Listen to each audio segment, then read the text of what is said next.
Le soleil tapait fort sur la petite ville de Maconda, ce vendredi après-midi. Comme chaque fin de semaine, le marché battait son plein. Les cris des vendeurs de tomates, l'odeur sucrée des mangues mûres et le claquement régulier des machettes sur les noix de coco fraîchement ouvertes se mêlaient dans un tourbillon d'animation. Kofi, 38 ans, marchait d'un pas pressé, un panier en main. Depuis 5 ans, il vivait seul dans une petite maison en périphérie. Il évitait toujours le centre du marché, trop de souvenirs y étaient enfouis. Mais aujourd'hui, il devait y passer. Sa mère lui avait confié la mission de rapporter des épices rares pour le dîner familial. Il s'arrêta devant un stand de tissus colorés. Les motifs, éclatants de rouge et de jaune, rappelaient les pagnes qu'Amina portait autrefois. Sa gorge se serra. Il chassa vite cette pensée. Et puis, il l'aperçut. Au coin d'une allée, près d'un étal de beignets chauds, une silhouette familière apparut. Son cœur fit un bond. C'était elle. Amina. Ses cheveux tressés comme avant, mais son visage avait mûri, légèrement amaigri. Et à ses côtés, une petite fille de 4 ou 5 ans, aux yeux grands et brillants comme 2 étoiles. Kofi sentit ses mains trembler. Il ne savait pas si c'était la joie, la peur ou la confusion. Mais une chose était certaine. Ce petit visage venait de réveiller quelque chose qu'il croyait enterré à jamais. Amina ne l'avait pas encore vue. Elle tenait la petite par la main, attentive à ce qu'elle ne trébuche pas sur les pierres irrégulières du marché. Les deux avançaient lentement, comme si elles avaient tout leur temps. Kofi, lui, restait planté là, incapable de détourner les yeux. Chaque pas qu'elle faisait vers lui semblait irréel. Ce n'était pas un rêve, pas un souvenir. C'était bien elle, ici, devant lui, après toutes ces années de silence. Le marché, d'ordinaire bruyant, sembla s'effacer autour de lui. Les voix des vendeurs devinrent lointaines, et même l'odeur de poisson fumé, si forte d'habitude, se perdit dans un flou étrange. Puis, au détour d'un étal, leurs regards se croisèrent. Amina s'arrêta net. Son sourire, adressé à la petite, se figea. Ses yeux, larges et sombres, trahirent une surprise mêlée à quelque chose de plus profond, peut-être de la douleur. La petite, curieuse, leva la tête vers Kofi. Elle le fixa d'un air sérieux, comme si elle cherchait à le reconnaître. Et, sans prévenir, elle demanda. « Maman, c'est qui, le monsieur ?» Amina eut un léger mouvement de recul. Son regard passa rapidement de la fillette à Kofi, puis retourna vers la fillette. Personne. Juste quelqu'un que je connaissais, il y a longtemps. Mais Kofi, lui, savait au fond de son cœur que cet enfant n'était pas juste une petite fille dans l'histoire. Son instinct lui criait qu'elle avait un lien avec lui, un lien qu'il ne comprenait pas encore. Amina serra un peu plus fort la main de la petite, comme pour la protéger. Ses yeux restaient fixés sur Kofi, mais derrière cette façade calme, il pouvait lire toute une tempête. Surprise, méfiance, et une peur qu'il n'avait jamais vue chez elle auparavant. Kofi inspira profondément, cherchant ses mots. 5 ans sans se parler, 5 ans à essayer de tourner la page. Et voilà que tout revenait en un seul battement de cœur. « Amina » murmura-t-il. Elle baissa les yeux, évitant son regard. La petite fille, elle, n'avait pas détourné les yeux de lui. Il y avait dans ses traits une familiarité troublante. La forme du menton, l'arc des sourcils, et surtout, ses yeux grands et vifs, identiques aux siens lorsqu'il avait son âge. « Elle est à toi » osa-t-il demander, la voix tremblante. Amina releva la tête brusquement, ses lèvres se pinçant. Elle ne répondit pas tout de suite. Autour d'eux, le marché reprit son vacarme, comme si le monde refusait de s'arrêter pour leur histoire. « Ce n'est pas le moment, » dit-elle enfin, la voix basse mais ferme. Puis, avant qu'il ne puisse dire quoi que ce soit, elle fit demi-tour, entraînant la petite dans la foule colorée. Kofi resta là, figé, incapable de bouger. Mais au fond de lui, une certitude venait de naître. Cet enfant n'était pas une étrangère. Kofi ne réfléchit pas. Ses jambes se mirent à bouger d'elles-mêmes. « Amina » appela-t-il, mais sa voix se perdit dans le brouhaha du marché. Il se faufila entre les étals, esquivant de justesse une vendeuse de maïs grillé et un jeune garçon portant un panier de poissons encore frétillant. La chaleur étouffante faisait couler la sueur sur son front, mais il ne ralentit pas. Au détour d'une ruelle bordée de sacs d'arachides, il aperçut enfin le PAN d'un pagne jaune disparaître derrière un stand de poterie. Il accéléra, le cœur battant à la fois de l'effort et de l'émotion. Chaque pas réveillait un souvenir. Leur rire sous le grand manguier du village, leur dispute à propos de rien, le jour où elle était partie, sans se retourner. Il se rappelait aussi cette dernière discussion, 5 ans plus tôt, devant la porte de leur maison. Elle avait les yeux rouges, lui aussi, et ils savaient tous les deux qu'ils venaient de briser quelque chose qu'ils ne recolleraient jamais. Du moins, c'est ce qu'ils croyaient. Soudain, il tourna à gauche et se retrouva face à elle. Amina s'était arrêtée, essoufflée, tenant toujours la petite par la main.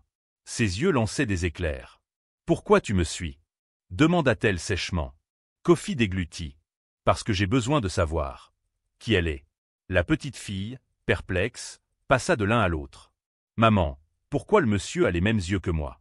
Un silence lourd tomba entre eux, brisant le vacarme du marché comme si tout venait de s'éteindre. Amina détourna le regard, serrant la main de la petite au point que ses jointures blanchirent. « Ce n'est pas le moment pour ça, Kofi, » dit-elle, sa voix basse mais vibrante de colère contenue. « Pas le moment ?» répéta-t-il. « Tu crois qu'après 5 ans, il y a encore un bon moment pour ça ?» Leurs regards se croisèrent, et dans les yeux d'Amina, il vit passer une ombre, pas seulement de la colère, mais une peine profonde, presque une fatigue de vivre ce qu'elle avait apporté. « Tu n'as pas idée de ce que ces années ont été, » souffla-t-elle. Kofi sentit sa poitrine se serrer. Il avait tant de questions, mais aucune ne semblait pouvoir franchir ses lèvres. Ses yeux, malgré lui, revinrent vers la petite. Elle les observait avec une curiosité presque tranquille, comme si elle savait qu'elle était au centre d'une énigme que seuls les adultes pouvaient résoudre. « Amina, dis-moi juste, est-ce que c'est ?» Il n'acheva pas sa phrase. Amina secoua la tête. « Je dois y aller. » Elle fit un pas en arrière, prête à disparaître dans la foule. Mais avant qu'elle ne se retourne, la petite lâcha sa main, fit 2 pas vers Kofi et lui dit tout bas, presque comme un secret. « Je m'appelle Mariam. » Puis elle repartit, courant pour rattraper sa mère. Kofi resta figé. Ce prénom venait de réveiller un souvenir très précis, et avec lui, un doute presque insupportable. Kofi quitta le marché le cœur en vrac, incapable de penser à autre chose qu'au prénom de la petite. Mariam. C'était le nom qu'Amina voulait donner à leur premier enfant, si jamais ils en avaient eu un. Il se souvenait du soir où elle lui en avait parlé, allongé sur la natte, la pluie tambourinant sur le toit en tôle. À l'époque, il avait ri et promis que ce prénom serait le leur, un jour. Maintenant, ce jour semblait être arrivé, mais sans lui. Il marcha rapidement vers le quartier ancien de Makonda, là où vivait Tanti Salimata, la voisine qui avait tout vu, tout entendu lors de leur vie de couple. Si quelqu'un savait la vérité, c'était elle. En arrivant, il trouva la vieille femme assise devant sa maison, en train d'égrener du maïs. Ses yeux, vifs malgré ses rides profondes, se levèrent vers lui. « Eh, Kofi, toi ici ? Ça fait une éternité. »« Tanti, j'ai besoin de te poser une question, » dit-il, la voix basse. « C'est à propos d'Amina. » Elle le fixa un moment, puis un sourire triste se dessina sur ses lèvres. « Je me doutais que ce jour viendrait. » Kofi sentit son estomac se nouer. La petite fille. « Mariam, elle est à moi, n'est-ce pas ?» Tanti Salimata détourna les yeux, reprit une poignée de maïs, et répondit simplement. « Certaines vérités, mon fils, brûlent plus fort que le soleil. Es-tu prêt à les entendre ?» Kofi s'assit sur le petit banc en bois, face à Tanti Salimata. Le maïs craquait doucement entre ses doigts, mais son regard restait fixé sur un point invisible, comme si elle replongeait dans un souvenir lointain. « Tu te souviens, Kofi, de la dernière fois que tu es venu ici après ta séparation ?» demanda-t-elle. Il hocha la tête. Comment oublier? Il était venu en pleine nuit, le visage trempé de pluie, le cœur lourd comme une pierre. Cette nuit-là, continua-t-elle, Amina était venue me voir. Elle pleurait. Elle tenait quelque chose dans sa main. Une lettre qu'elle t'avait écrite mais qu'elle n'a jamais osé te donner. Kofi fronça les sourcils. Une lettre? Oui. Elle me l'a confiée, en disant que si un jour tu revenais, je devais te la remettre. Mais, je ne l'ai jamais fait. Le souffle de Kofi se coupa. Pourquoi? Tanti Salimata le regarda enfin dans les yeux. Parce que dans cette lettre, il y avait des mots qui pouvaient changer ta vie, mais aussi la détruire. Kofi sentit un frisson lui parcourir l'échine. Où est cette lettre? Demanda-t-il d'une voix tremblante. La vieille femme se leva lentement, entra dans sa maison et, quelques instants plus tard, revint avec une enveloppe jaunie par le temps. Si tu ouvres ça, mon fils, tu ne pourras plus revenir en arrière. Kofi prit l'enveloppe entre ses mains. Ses doigts tremblaient. Le papier craqua légèrement lorsque Kofi ouvrit l'enveloppe. L'écriture d'Amina, fine et régulière, semblait intacte malgré les années. Il inspira profondément, puis commença à lire. Kofi, si tu tiens cette lettre un jour, c'est que nous ne sommes plus ensemble et que je n'ai pas trouvé la force de te dire la vérité face à face. Je ne suis pas parti parce que je ne t'aimais plus. Je suis parti parce que je portais quelque chose en moi. Quelqu'un. Le jour où tu es parti pour ce contrat à Abidjan, j'ai découvert que j'étais enceinte. Je voulais t'annoncer la nouvelle à ton retour, mais ce soir-là, nous nous sommes disputés si violemment que je n'ai plus eu le courage. Tu as dit des mots qui m'ont brisé, et moi aussi, j'ai dit des choses que je regrette encore. Alors, j'ai choisi de garder ce secret, pensant que c'était mieux ainsi. J'ai élevé notre enfant seul, et chaque jour, je me suis demandé si j'avais eu raison. Si un jour tu rencontres une petite fille qui s'appelle Mariam, sache qu'elle porte ton sang. Amina. Les mots restèrent suspendus dans l'air, lourds et brûlants. Kofi relut la lettre 2 fois, comme s'il cherchait à être sûr de ce qu'il venait de lire. Ses mains tremblaient. Tanti Salimata le fixait en silence. « Tu comprends maintenant pourquoi je t'ai dit que cette vérité brûle ?» Kofi ne répondit pas. Dans sa tête, les images de Mariam, avec ses yeux identiques aux siens, tournaient en boucle. 5 ans de silence. Et tout ce temps, il avait une fille. Kofi resta assis, la lettre ouverte sur ses genoux. Le soleil commençait à descendre, peignant le ciel de Maconda d'orange et de rose. Pourtant, en lui, c'était une tempête sombre qui grondait. Il sentait son cœur battre à tout rompre.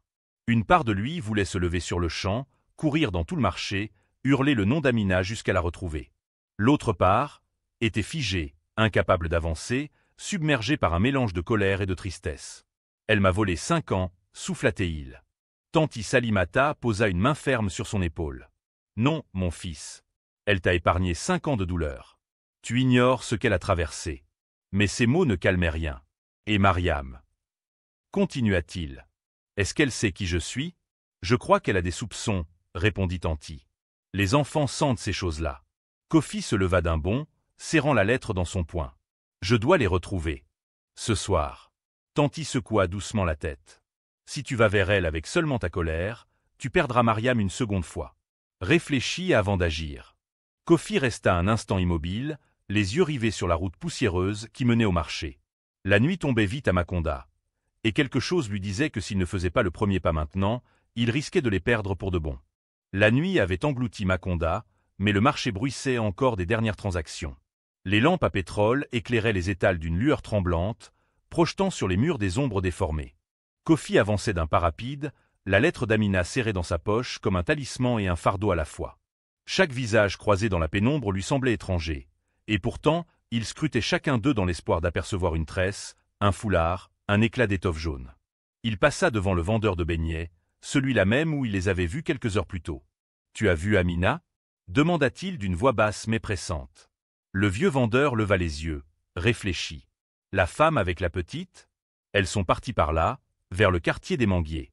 Mais elle marchait vite, comme si elle fuyait quelque chose. » Kofi se remit en marche, suivant la direction indiquée.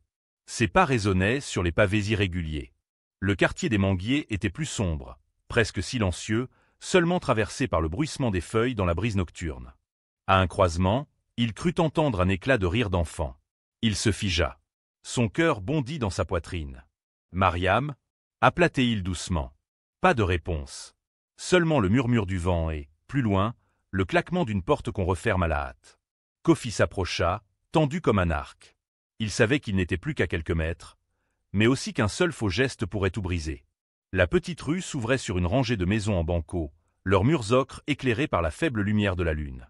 Devant l'une d'elles, une porte venait de se refermer avec précipitation. Kofi s'en approcha à pas lents, presque solennel.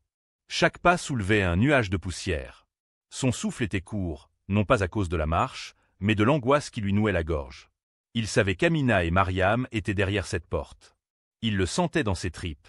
Il leva la main pour frapper, et resta figé quelques secondes, incapable de toucher le bois.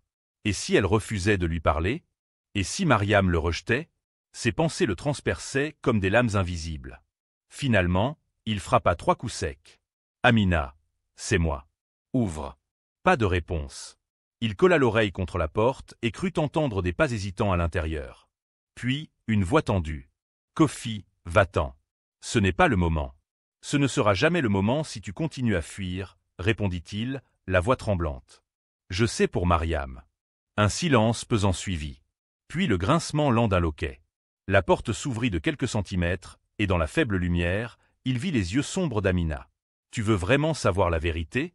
demanda-t-elle d'une voix basse. « Oui, mais cette fois, je ne pars pas sans l'entendre. » Amina ouvrit la porte en grand, s'effaçant pour le laisser passer. L'air de la pièce était tiède, chargé de l'odeur familière du thé à la menthe qu'elle aimait préparer le soir. La lumière vacillante d'une lampe à pétrole dessinait sur les murs des ombres mouvantes, donnant à l'endroit un air à la fois chaleureux et fragile. Assise sur un petit tapis au centre de la pièce, Mariam jouait avec une poupée en tissu. Elle leva les yeux vers Kofi, l'observa longuement, puis un léger sourire apparut sur ses lèvres, comme si elle avait attendu ce moment sans vraiment le comprendre. Kofi resta debout, mal à l'aise, ses yeux passant d'Amina à la fillette. « Bonsoir, » murmura-t-il. « Bonsoir, » répondit Mariam timidement, avant de replonger son regard dans sa poupée, mais sans cesser de jeter de furtifs coups d'œil vers lui. Amina s'assit sur un petit tabouret en bois. Elle avait les mains jointes, les doigts crispés. « Kofi, si je ne t'ai rien dit, c'est parce que je voulais te protéger. À l'époque, tu n'étais pas prêt. Et moi non plus. »« Protéger, de quoi ?» répliqua-t-il, la voix serrée. « De ma propre fille ?» Mariam leva la tête, surprise. « Ta fille ?» Amina soupira profondément. « Oui, Mariam, il faut que tu saches. » Kofi sentit son cœur battre si fort qu'il craignit que la fillette puisse l'entendre. La vérité était là, à quelques mots seulement, et il n'y avait plus moyen de reculer. Amina prit une inspiration profonde, comme pour se donner du courage. Elle tendit la main vers Mariam, qui vint s'asseoir près d'elle. « Ma fille, il y a quelque chose que je dois te dire, et c'est important. » Mariam hocha la tête, ses yeux grands ouverts. Amina jeta un rapide coup d'œil à Kofi, puis revint vers la petite. « L'homme qui est devant toi, ce n'est pas juste un monsieur que j'ai connu. C'est ton père. » Un silence lourd tomba dans la pièce. On entendait seulement le crépitement de la mèche de la lampe à pétrole. Mariam resta figée, ses petites mains serrées autour de sa poupée. Ses yeux allèrent de sa mère à Kofi, comme si elle cherchait une confirmation. « Mon papa ?» répéta-t-elle, d'une voix hésitante. Kofi sentit ses yeux lui brûler. Il fit un pas vers elle, puis s'accroupit pour être à sa hauteur. « Oui, Mariam, je suis ton papa. Et je suis désolé de ne pas avoir été là plus tôt. » La fillette le fixa encore un moment, puis, contre toute attente, elle posa doucement sa petite main sur la sienne. « Tu reviendras ?» demanda-t-elle simplement. Kofi sentit sa gorge se nouer. « Je ne partirai plus, promit-il. » Amina détourna légèrement le visage, et il crut voir ses yeux briller.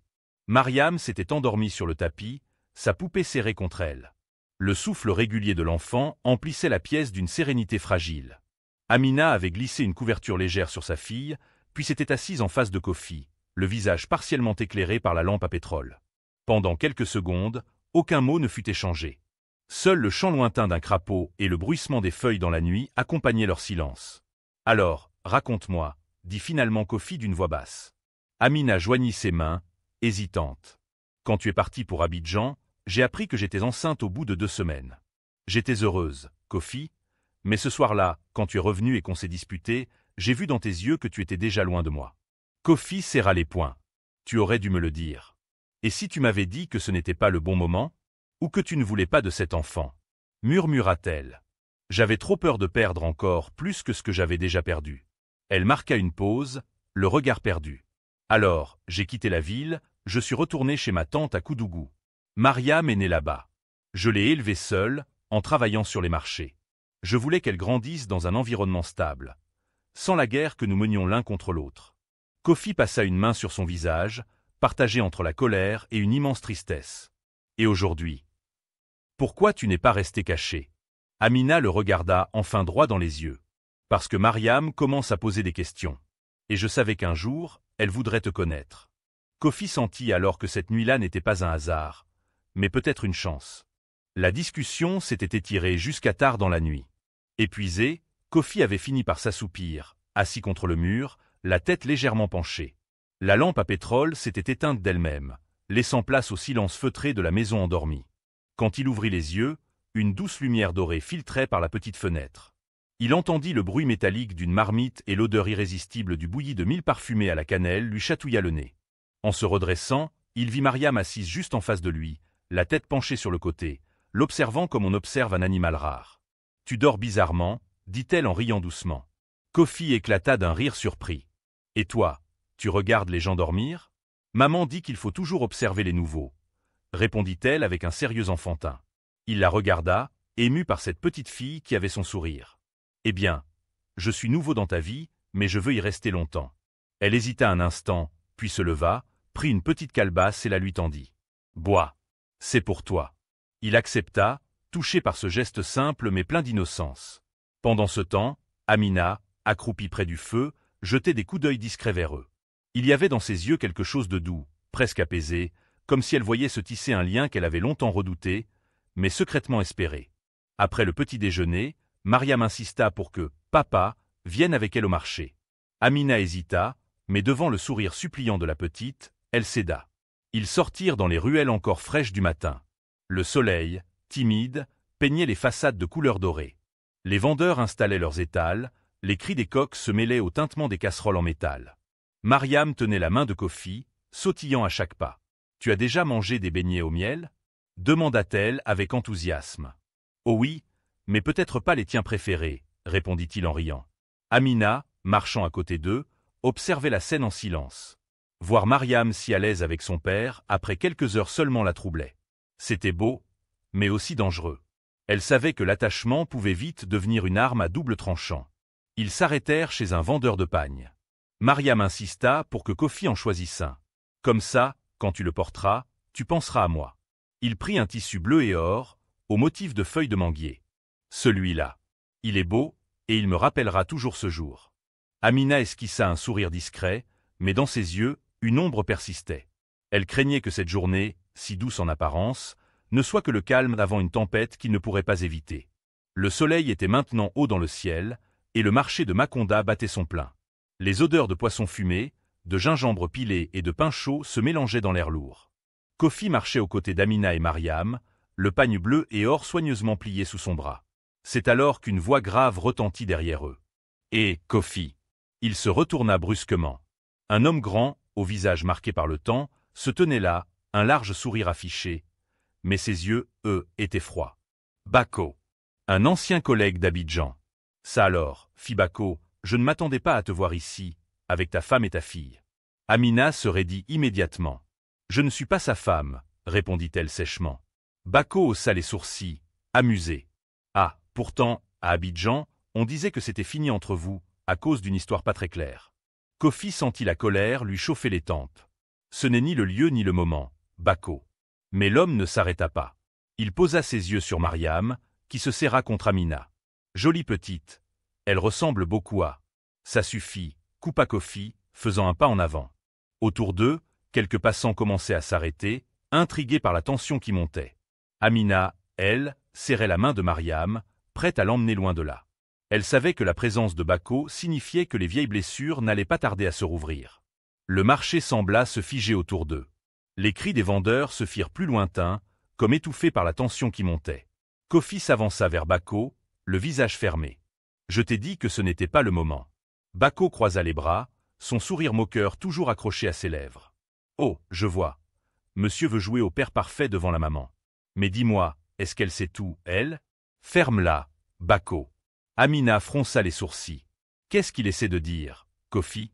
Bako tourna la tête vers elle, avec cet air de serpent prêt à mordre. « Juste que ton cher au compagnon n'était pas tout à fait seul à Abidjan. » Mariam, perdue au milieu de ces mots d'adulte, serrait toujours la main de sa mère. « Maman, on peut rentrer ?» murmura-t-elle. Kofi fit un pas supplémentaire vers Bako, leur visage presque collés. « Si tu continues, je te jure. » Amina s'interposa brusquement, posant une main sur la poitrine de Kofi. « Stop. Vous allez attirer toute la ville ici. » Bako recula d'un pas, mais son regard restait fixé sur Kofi. « On se reverra, mon ami. Et ce jour-là, on parlera vraiment. » Il s'éloigna dans la foule, laissant derrière lui une tension lourde comme un ciel d'orage. Amina fixa Kofi, ses yeux brûlants d'interrogation.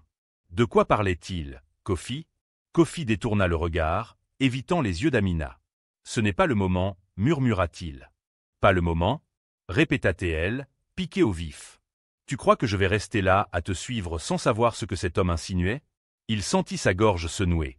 Il jeta un coup d'œil à Mariam, toujours accrochée à sa mère, et se contenta de dire « Plus tard, je t'expliquerai. » Mais dans son esprit, le passé se mit à ressurgir, vif et douloureux. Abidjan, 5 ans plus tôt. Il venait de signer un contrat important avec une société d'exportation. Les soirées de négociation s'étaient souvent prolongées dans les bars de la ville. Et puis il y avait eu cette nuit, une fête improvisée, trop de verres, des rires qui sonnaient faux. C'est là qu'il avait rencontré Nadia, une jeune employée du service comptable. Elle avait été gentille, attentive, à un moment où son couple avec Amina était déjà au bord du gouffre. Il n'avait jamais revu Nadia après cette nuit, mais la honte et la culpabilité ne l'avaient jamais quittée. Et Bako, avait tout vu. De retour dans le présent, il sentit la main d'Amina se poser sur son bras. « Kofi, qu'est-ce que tu me caches ?» Il prit une grande inspiration, mais au fond de lui, il savait que lui dire la vérité maintenant risquait de tout briser à peine retrouvé. L'après-midi touchait à sa fin. Amina avait gardé un silence glacial depuis l'incident avec Bako, ne répondant à Kofi que par des phrases courtes. Mariam, elle, sentait bien que quelque chose clochait, mais restait sage, comme si elle craignait d'empirer la situation. Il passait devant un petit kiosque en bois quand une voix féminine retentit derrière eux. « Kofi, c'est bien toi ?» Il se figea. Amina aussi. En se retournant, il vit Nadia, un panier de provisions au bras. Ses cheveux étaient attachés en un foulard rouge, et son sourire, hésitant, trahissait une gêne profonde. « Je ne pensais pas te croiser ici, dit-elle. » Amina regarda tour à tour Nadia et Kofi. « Et toi, tu es ?» Nadia hésita, puis son regard glissa sur Mariam. « Une ancienne collègue. On s'est connus à Abidjan. Enfin, un peu plus que ça. » Le visage d'Amina se durcit instantanément. « Un peu plus que ça ?» Kofi leva les mains. « Amina, attends, ce n'est pas ce que tu crois. Alors dis-moi ce que je dois croire, » coupa-t-elle sèchement. Nadia, mal à l'aise, ajouta d'une voix basse. « Ce n'est pas mon rôle de raconter, mais sache que j'ai su qu'il était marié après coup. » Le silence tomba. Seul le bruit lointain des vendeurs du marché résonnait encore. Mariam regardait ses parents sans comprendre, mais Amina avait compris assez pour sentir une brûlure monter dans sa poitrine. « On rentre, » dit-elle en tournant les talons, tirant Mariam avec elle. Kofi resta planté là, incapable de bouger, voyant la distance entre eux se creuser à nouveau. Kofi suivit Amina à distance, ses pas accélérant au rythme de la colère et de la peur qui s'entrechoquaient en lui. La lumière tombante du soir allongeait leurs ombres sur les ruelles poussiéreuses. Mariam trottinait pour suivre sa mère, jetant de rapides regards inquiets derrière elle.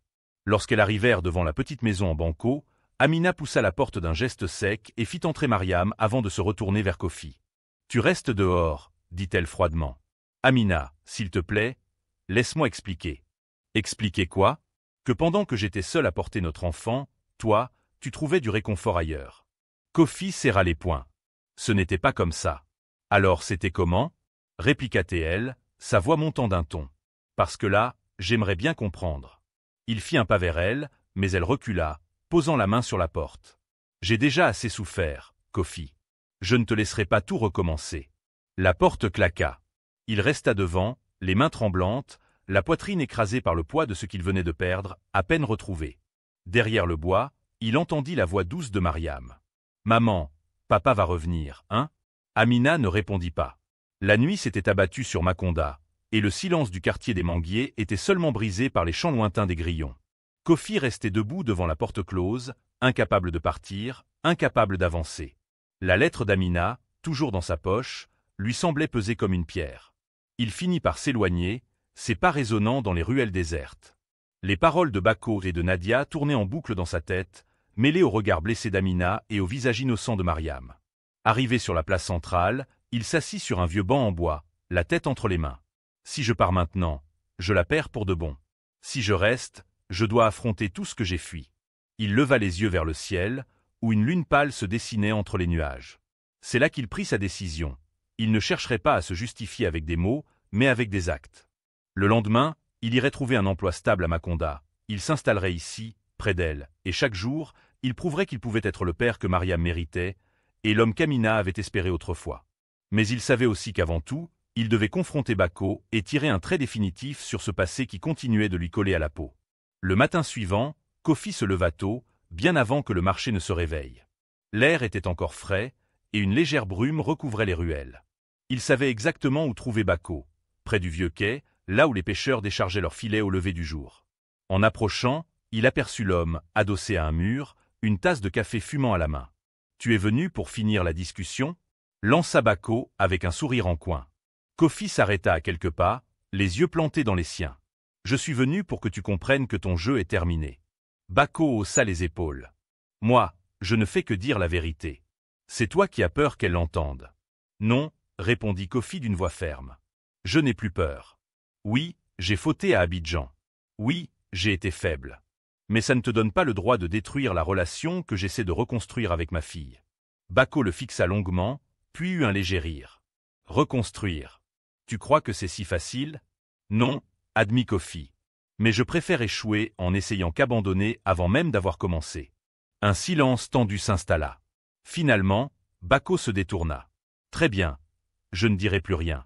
Mais souviens-toi, Kofi, le passé ne disparaît pas, il attend toujours au coin de la rue. Kofi tourna les talons, le cœur encore battant, mais plus décidé que jamais. Il savait que le plus dur restait à faire, convaincre Amina qu'il était prêt à changer. 2 semaines avaient passé depuis la confrontation avec Bako. Kofi, fidèle à sa décision, travaillait désormais au dépôt du marché, portant des sacs de riz et aidant les commerçants à charger leurs marchandises.